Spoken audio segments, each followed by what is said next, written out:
Tom Snyder, ain't it great to be a rider on a Lionel train tonight?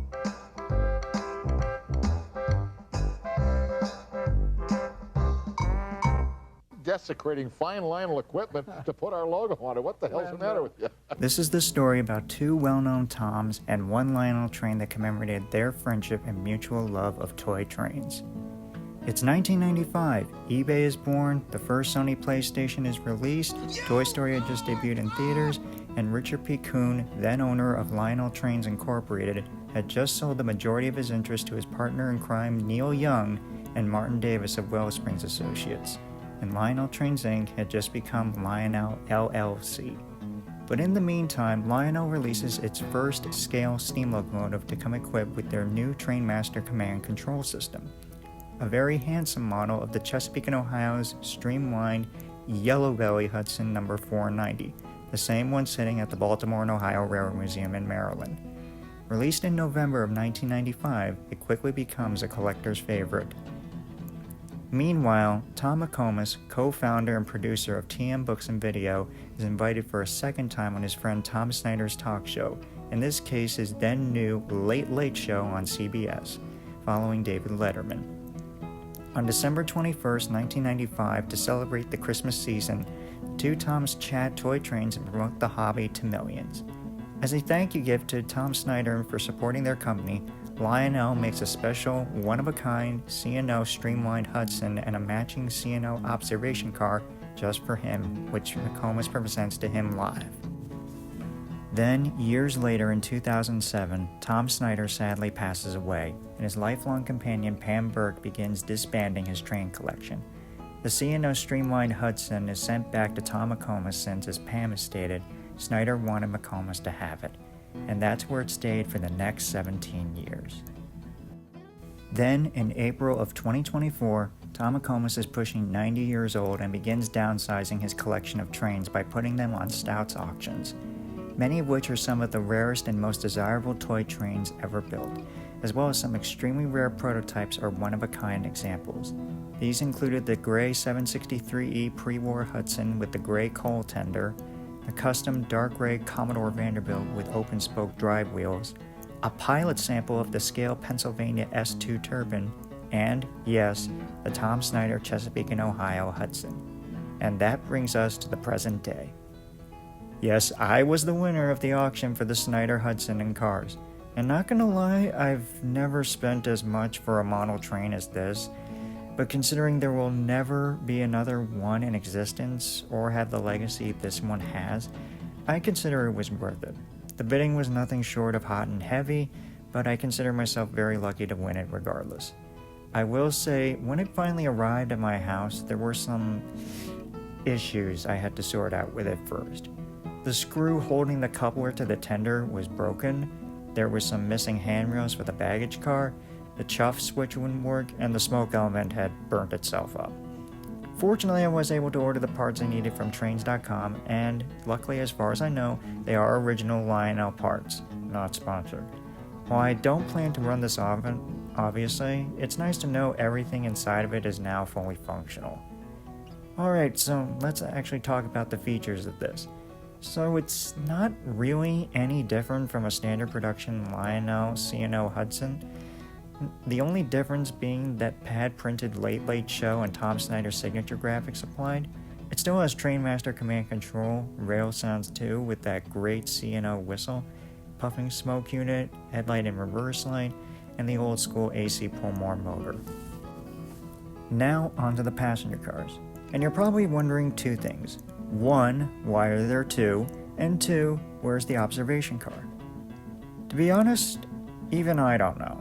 When I learned there were two Snyder passenger cars in Tom's possession, I thought it was just a mistake on his part, but nope. There's one baggage car and one coach. The coach still has the Late Late Show graphics and Snyder's photographs in the windows like the observation car did, but the baggage car is a real head scratcher, both of which also have 2000 build dates printed on the sides, which is questionable. My belief is Snyder was somehow able to get two extra cars from Lionel directly to go with the set later in 2000, and unfortunately the observation car has been lost to the sands of time. Please don't quote me on this though. If Pam, McComas, or anyone else with more knowledge about this can answer, please do in the comments. One thing to note is that these Snyder C&O cars have smooth sides, whereas the normal production Lionel, Chesapeake and Ohio aluminum cars have half-fluted sides. My assumption is that Lionel needed some car to go with the C&O Hudson in such a rush, and since the actual C&O aluminum cars wouldn't ship until the spring of 1996, Lionel used the same passenger car tooling as their reissue of the smooth-sided Norfolk and Western Powhatan Arrow aluminum cars that they had just finished in 1995. Part of me kind of wants to get the normal production C&O aluminum cars to make a more complete set here, but I don't know, maybe that'll be a project for another day. And that's all I really have to say about this. As a kid who watched the Snyder and McComas segment constantly on the Great Lionel Layouts video, I've always wondered what it would be like to have it. I've had the normal production Lionel C&O 490 and heavyweight cars for a while, and this is one of my all-time favorites in the collection. But at the same time, there's something very special knowing you have a unique version of something that nobody else has. This is without a doubt the crown jewel of my Lionel train collection, and I will be keeping it as safe as possible in my possession. Truly, it's an honor to own such a significant part of modern-era Lionel and TM Books and Video history. With all that said, let's get to the part that everyone here is probably waiting to see. Running it.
Well, it's almost time to go. I hope you enjoyed the video. If you did, please remember to like, subscribe, add a comment, and click the little notification bell.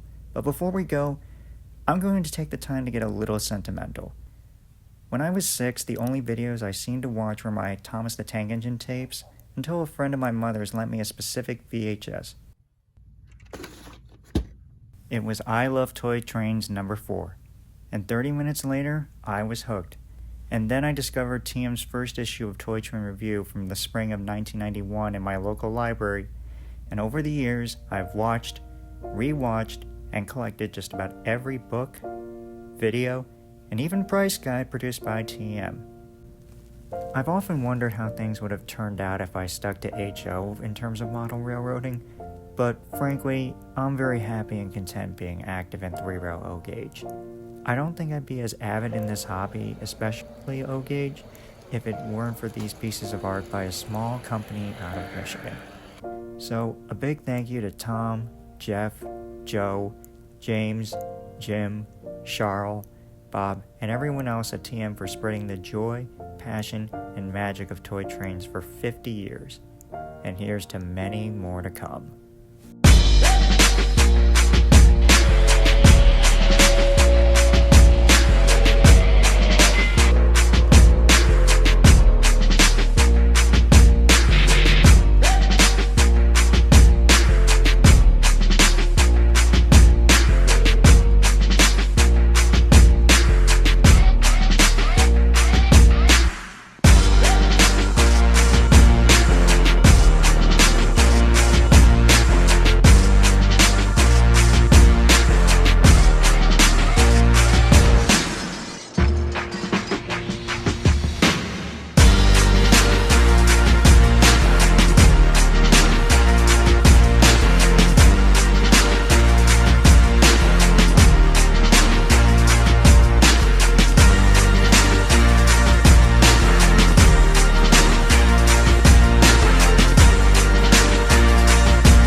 ocean to the wide Pacific shore, from the green and growing mountain to the south belt by the shore.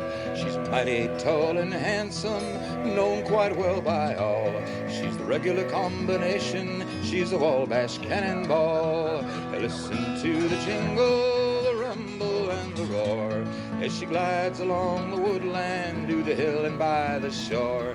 Hear the mighty rush of the engine, hear the lonesome hobo squall, riding through the jungle on the Wabash cannonball.